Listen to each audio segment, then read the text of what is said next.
Hello. Welcome to the new and improved Relax, We're All a Little Crazy. The purpose of this video, as always, is to end the stigma regarding mental health and therapy through providing education and information, as well as to remind everybody that we're all going through things, we're all a little crazy, and sometimes we just need to be able to relate to each other's craziness. So tonight's topic on Relax, We're All a Little Crazy is regarding the stigma of mental health and therapy. Hey, Kevin. So first of all, I want to explain why I've chosen the name for my video segments that I've chosen.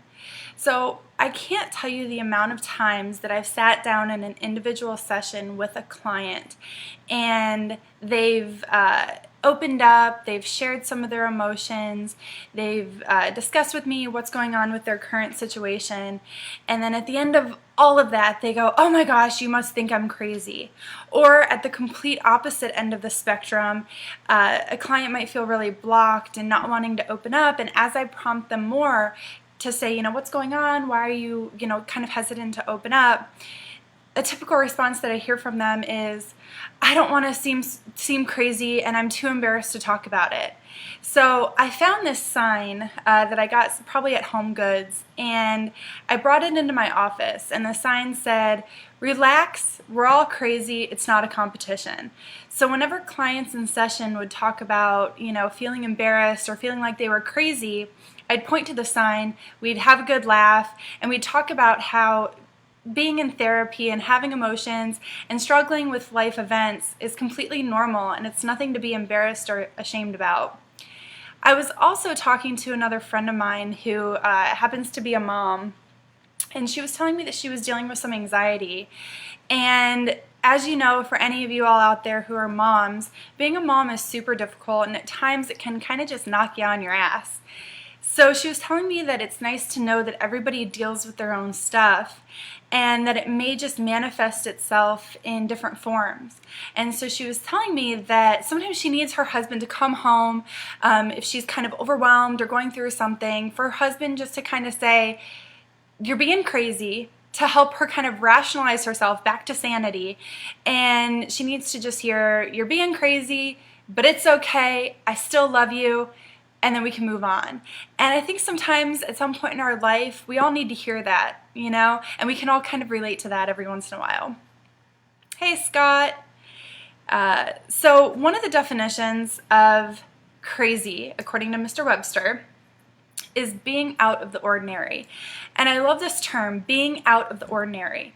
There is a book called the Diagnostic and Statistical Manual for Mental Disorders, or the DSM, which is currently in its 5th edition, and it's a real thick purple book, and it's full of all the descriptions, symptoms, and other criteria for diagnosing mental disorders. And in my graduate program, I had a professor, he was real old school, and he talked about, he taught abnormal psychology and interventions and treatment techniques. And he talked about the fact that I think it was like over 90% of people can be diagnosed by some criteria in that book. And he stated that people that are neurotic or out of the ordinary are interesting and complex and exciting. And he believed that people that couldn't be diagnosed by one of those criteria were considered normal, and to him they were boring. And it's something that always stuck with me. And it's something that's always just kind of resonated with me. And so throughout my time working with individuals and couples and families, I've come to learn that our quote-unquote craziness and being out of the ordinary is actually what makes us human. It's what gives us our personality, and it gives us character. And hey, Matt. It's what gives us character, it's what makes us unique. So at the end of the day, I want to encourage you to just embrace your craziness, because it really makes you you. So let's talk about the stigma of mental health. So stigma is extremely detrimental, and it's really harmful, and it can lead to discrimination.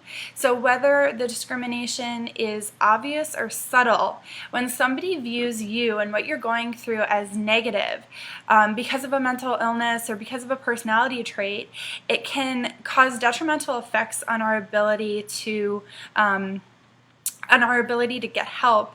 And some of the examples of harmful stigma are a lack of understanding from family, friends, coworkers, or people that are close to us, fewer opportunities for work, school, housing, or activities, bullying, violence, or harassment, or the belief that you will not succeed at certain challenges or that your situation will not improve.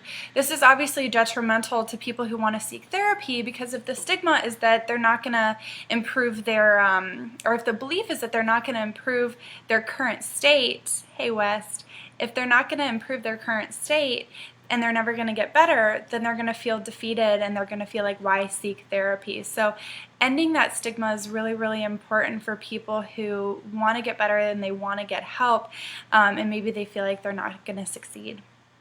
So I want to share some statistics with you regarding two most prevalent mental health disorders, anxiety and depression. According to a 2017 article from the Mayo Clinic, generalized anxiety disorder affects 6.8 million adults, with 43.2% of people receiving treatment. The leading cause of disability, major depressive disorder is the leading cause of disability in the United States for people ages 15 to 44. Major depressive disorder affects more than 16.1 million American adults, with over 61% of adults seeking treatment for depression. In 2017, an estimated 2.3 million adolescents aged 12 to 17 in the United States had at least one major depressive episode with severe impairment. All right, so a really big distinction that I want you all to understand as well is I don't want you to think that because we're all going through something that therefore it's not important to seek therapy. It's quite the opposite, actually. In fact, therapy can be really beneficial to help us decrease stress, to strengthen our relationships, to help us repair things that we're going through, to work through past trauma or our own personal struggles. Even if you feel as though your life is just kind of lacking purpose a little bit, and you're just kind of feeling stuck, therapy is definitely a great way to just kind of help you reach your full potential and feel a little bit more fulfilled. And it's not just for people who are going through a crisis. Again, the purpose of this video and the purpose of, relax, we're all a little bit crazy, is merely just to normalize the fact that we're all going through something, and that seeking a therapist is nothing to be ashamed of, embarrassed about, and that there's actually a lot of strength in seeking help. And I believe in investing in yourself because you're worth it. All right, so let's go to a question that was submitted anonymously. I can't imagine talking to people all day and listening to their struggles. I bet you hear some pretty depressing things, especially working with people who have substance abuse. I really want to help my family member who's struggling with an addiction, but I can't understand what they're going through. Okay, so I often get asked, how can you listen to people's heartache, turmoil, and pain on a day-to-day basis? And my response is that, one, I get to be a part of somebody's healing process. Yeah, I hear stories about trauma and pain and addiction, but I also get to walk through their process of growth and self-discovery with them. And that process and that journey is really cool. To see somebody kind of have that aha moment, or to be in a session with a client and have them, really kind of relate to what they're saying and really put what you're talking about into practice. It's a really cool experience, and it's really, really rewarding. Also, I'm constantly reminded through my interactions with people the strength and the resiliency of humans and our ability to grow and learn. So some of the stories that I've heard are obviously heartbreaking and would knock anyone down, but it's amazing to see how resilient people are. In regards to not being able to relate to what somebody is going through who's an addict, so I want you I'm going to challenge you because I bet you that you can relate to that person a little bit more than you think that you can, because we're able to relate to people's emotions. Okay, so for example, our stories don't have to be the same, but we can relate to the emotions of somebody else. So I want to challenge you right now, for anybody who's watching. I want you to take a minute and I want you to try and think of an emotion that you've never felt before. Okay, I'll give you a minute. Think about it. It's pretty hard, isn't it? All right, because at the end of the day, we've all experienced an array of emotions.